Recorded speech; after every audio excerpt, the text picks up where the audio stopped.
جی السلام علیکم SunoIbrahim چینل کې تاسو ته هرکلی وایو. تاسو ټول به د مچرو د ټک نه تنګ وئ. څوک به داسې کوي، څوک به داسې کوي، څوک به مچردانۍ ورته ننوځي، خو پرېږدي مو نه. نن به وایو چې د مچر دا ټک آیا دا چې ته سره رینډم پروسس دی، مطلب چې بس هسې مچر روان دی په لار کې انسان ولیدو. نه نه نه نه نه، دا پوره انټیلیجنس بیسډ اپریشن دی. د مچر په سر کې، د مچر په دې مشوکه کې سنسرې لګېدلي دي، کیمرې لګېدلي دي، دی ډیټیکشن کوي. ورسره سترګې هم دي، خو سترګو نه ډېر کار نه اخلي، د یو بل شي نه ډېر کار اخلي. راشئ چې نن مو د مچر خولې ته ورکوز کم، د مچر د مشوکو ته مو ورکوز کم، بیا مو د انسان سرمنې ته ورکوز کم، او بیا د اپریشن ننداره وکړو چې دا اپریشن کیږي څنګه. خو دا خبره یاد ولرئ چې ټوله مسله ښځو جوړه کړې ده. بد مونږ ته چې دا ټک راکوي، مونږ یې د مچردانۍ ورته نه ایستو، دا موږ د ښځو نه ایستو یو. سړي غریبانان چې کوم دي، مچرو خبره کومه، دا سړي مچر چې کوم دي، دا ټول اوس په ګلونو باندې بڼېږي را بڼېږي. د یاخ کې د غني خان صاحب هغه غزل یاد کړه د نرانو، ماله راکړه څو ګلونه یو نازبین شان د جانان، یو وړوکی غوندې باغ او په خوا یې سیند روان. دا نر مچر هم دغه غزل وایي. دا ټول مسله، دا ټول ورانه په دې ښځو کې ده. څنګه؟ راځئ موسکیټو بایټ فیزیولوژي. د دې پوره اپریشن دپاره به تاسو سټډي کوئ د مچر دا سر به راخلی. دا د مچر دا سر چې تاسو راوالی که نه، نو دې کې دا یوه مشوکه چې کومه ده، دې ته ویلی شي انټینا. انټینا اوس د ټي وي انټینا چې څنګه ده، انټینا داسې کوټیشن سم شو وران شو، مخکې بلیک اینډ وایټ ټي ویانو کې چې موږ انټینې اړوي راړوي، دا دغه انټینا ده. خو دغه انټینا په سر باندې یو خبره دا یاد ولرئ چې دا مچر همیشه راوځي یا د سحر وختي چې ورته ډان ټایم ویلی شي، او یا په ماښام کې راوځي چې ورته ډسک ټایم ویلی شي، ډان اینډ ډسک. یعنی دا په رڼا کې کوشش نه کوي چې راوځي. دا ولې؟ ځکه چې د مچر خېټه دا ډېر نازکه علاقه ده.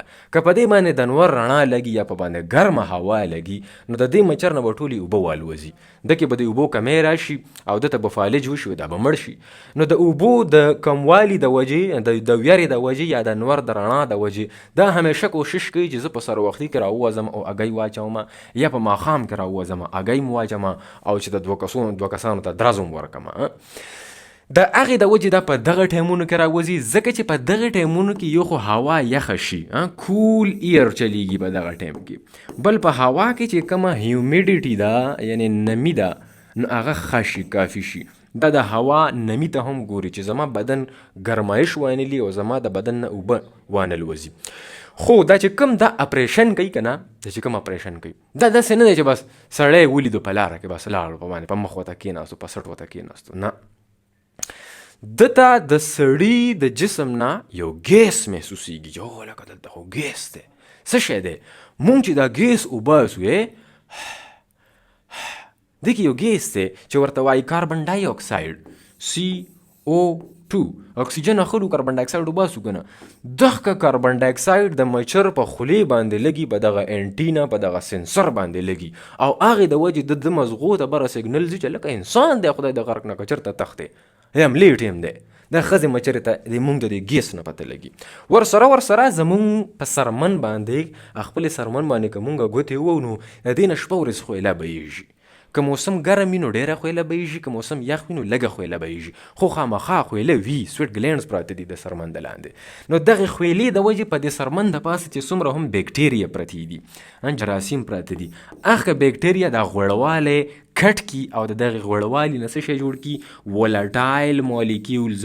ولټایل مطلب د الوتو والا مالیکیولز، داسې کیمیکلز چې شپه ورځ الوزي زمونږ د سرمنې نه.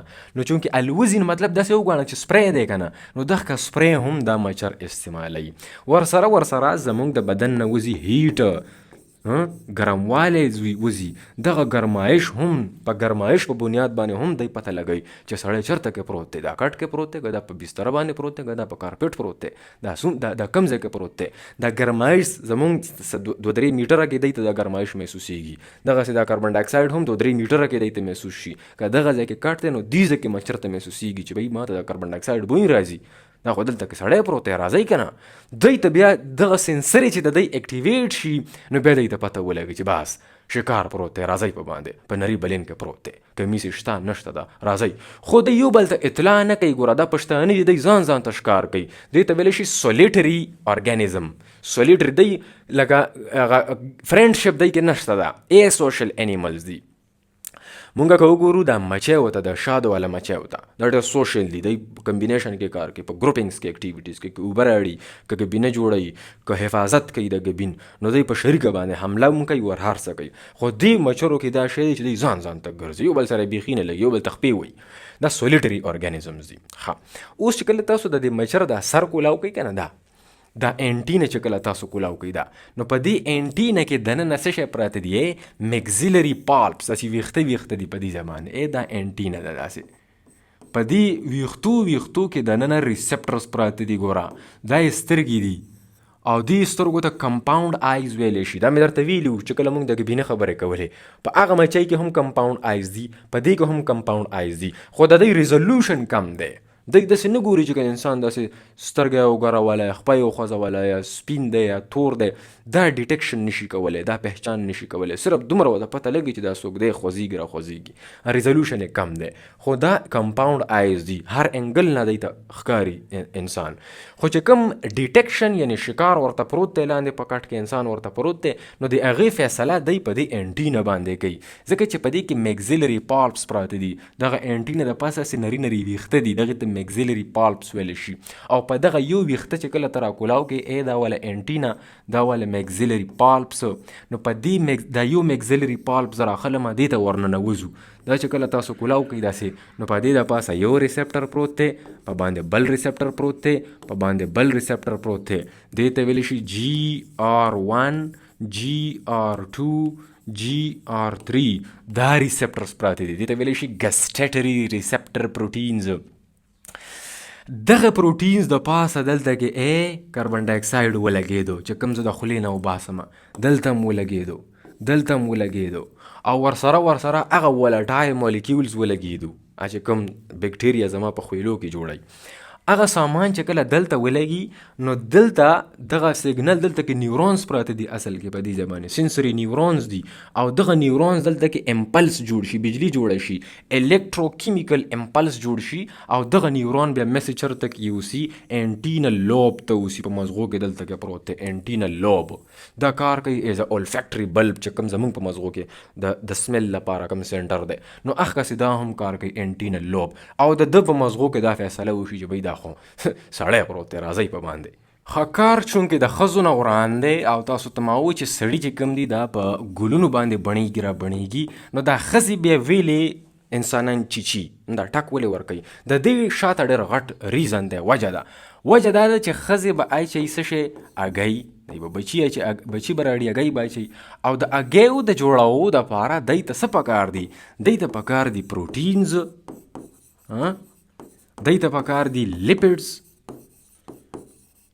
او دی ته پکار دي بل آیرن وغیره دی ته پکار دي منرلز پکار دي دا ټول سیزونه چې دی وخوري نو دی بدن نه اګۍ جوړوي که چېرې دا سیزونه ونه خوړو بیا خو پکې هلته بیا اولادي جوړېږي دا سامان به دی د کم ځای نه پیدا کوي دا سامان به دی د دغه ځای نه پیدا کوي چې کله تا ته په سټ باندې کینی او دومره شی درننه کي سټ ته نو دی دا نه وینه راکاږي دغه وینه کې او زما په وینه کې خو پروټینز دي لیپیډز دي آیرن دي منرلز دي دا ټول د دی د خېټې ته لاړ شي او دی بیا د سهاره یا د داسې ماښام ټایم کې درس اګۍ وغورځوي و د هغې نه بچي پیدا شي نو دا د دی ضرورت دی د دی باډي داسې جوړه ده د دی فزیک د دی فزیالوجي د دی سایکولوجي داسې ده سایکي د دی داسې جوړه ده چې دی به بڼېږي او په دغه ټایمونو باندې به بڼېږي او تا ته به ټک درکوي او سړي ټول شړلي چې ځئ لکه هلته په ګلونو باندې سری کیمرې والا تصویران ورسري دی هلته تصویران وباسئ سړی پکې څه کار نه لري ټول کاروی دلته کې ښځې کوي ځکه چې دی ته د اګیو ضرورت دی ښه اوس ساینټسټو یو سوچ دا وکړو چې بی د دې مچرو نه به ځان څنګه محفوظ ساتو نو دی د یو ګل په تلاش کې و د یو ګل یې وموندلو هغه ګل چې لیبارټرۍ ته وړو نو په هغه ګل کې یو خاص قسم ته کیمیکل پروت و د دې ګل نوم دی کرایسینتیمم په اردو کې ورته ویلی شي ګل داودي په دې کرایسنتیمم کې یو کیمیکل پروت دی چې ورته وایي څه شی پایریترینز. دا پایریترین څه کار کوي؟ دا ایز ا انسیکټیساید کار کوي. دا ګل ته مچر به نشي راتللی. که څوک دا څوک اوم خوري، څوک مچر یې اوم خوري نو هغه پکې مري، بیا هغه ته فالج لګي. نو دغه پایریترینز یې راواخیستل. ساینټسټو اصل کې دا ویل چې یاره د دې مچر چې دا کوم نروس سیسټم دی، چې دا کوم کوارډینیشن دی، په دې ځای باندې ما ته کېناستلو، CO₂ یې بوی کړلو، یا دغه ولټایل مالیکیولز یې بوی کړو، یا امونیا بوی کړله، یا لیکټیک اسید بوی کړلو. دا ټول زموږ په سرمن د پاسه پراته دي. او دغه بوی د وجې د نیورونز اکټیویټ شو. د دا فیصله وکړه چې دا انسان دی ورکوزه کا شک.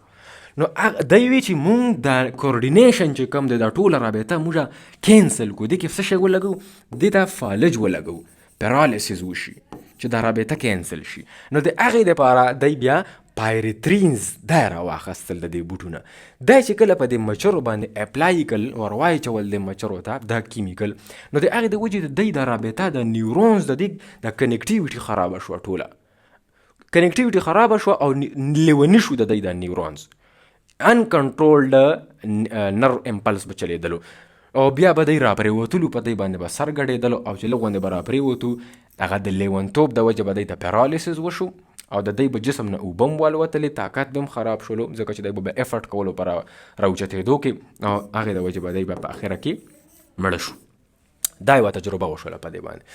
بیا چې وکتلو دا پایریترینز دومره طاقتور نه دي، دی صرف دا مچر اوده کي لکه په صحیح په مضبوطۍ سره مړه کوي نه.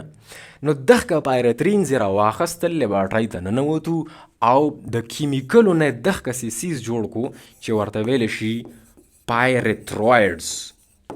اوس چې د مچرو په دې سپریګانو کې څومره هم سامان دی، نو دا ټول پایریترویډز دي. 15 قسم ته کیمیکلي دي.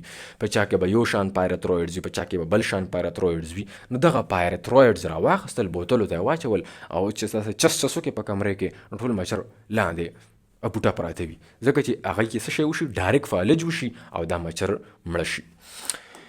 خیر د مچرو خو داسې سهل فی الحال نه دی راوتی، خو حال یې دغه دی چې بس دا شی به راوالې په 1,000 روپۍ د مچردانۍ، او د پاسه به در باندې مچر ناست وي دلته، خو ته که یې نه موبایل ته پروت دی که لیپټاپ ته پروت دی، نو په دې مچردانۍ کې کښېنه، ځکه چې په دې ورځو باندې دا مچر ډېر راوتي دي.